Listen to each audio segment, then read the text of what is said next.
කතාවක් තියෙනවා නේද? චෙස් කරන ළමයාට මැත්ස් පුළුවන් වෙනවා කියලා. අද මම ආවේ එන්න ඒක පොඩ්ඩක් ඔප්පු කරලා යන්න. හරි. මම අද ඔයාලට ගෙනාවා පොඩි මැත්ස් චැලෙන්ජ් එකක්. ඔයා ස්කෝලේ ගණිතය ඉගෙනගෙන තියෙනවා නම් ඔයාලට මේ ගැටලුව හදන්න පුළුවන්. වීඩියෝ එක පොඩ්ඩක් පෝස් කරලා try කරන්න. මෙන්න ගණිත වැට්ටන්න chance එක. හරි. ඔයා මෙන්න මේ ගැටලුව විසඳුවා නම් අපි බලමු කොහොමද මේක හදන්න කියේ. මේක හදන්න ක්‍රම දෙකක් තියෙනවා.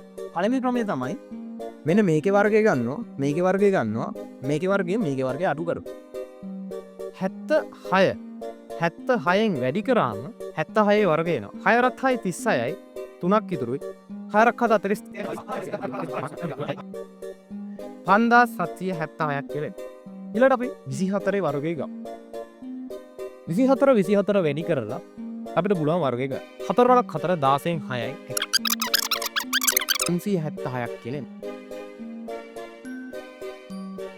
මේක සමාන වෙනවා 5776 ඍණ 576.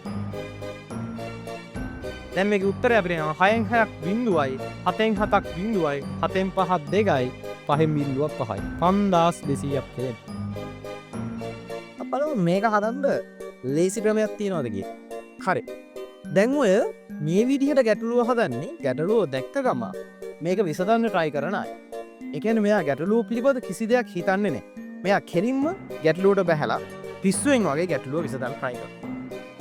හැබැයි ඔයා ප්ලෑන් කරන කෙනෙක් නම් ඔයා කොහොමද මේක විසඳන්නේ? ප්ලෑන් කරන කෙනෙක් නම් ඔයාගේ ඔළුවට එනවා මෙන්න මේ ක්‍රියේටිව් අයිඩියා එක.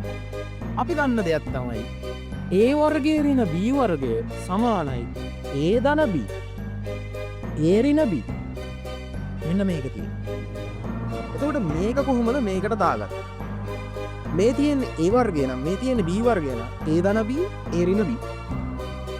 right? දැන් අපි මේ ගාන තප්පර දෙකෙන් විසඳන හැටි බලමු.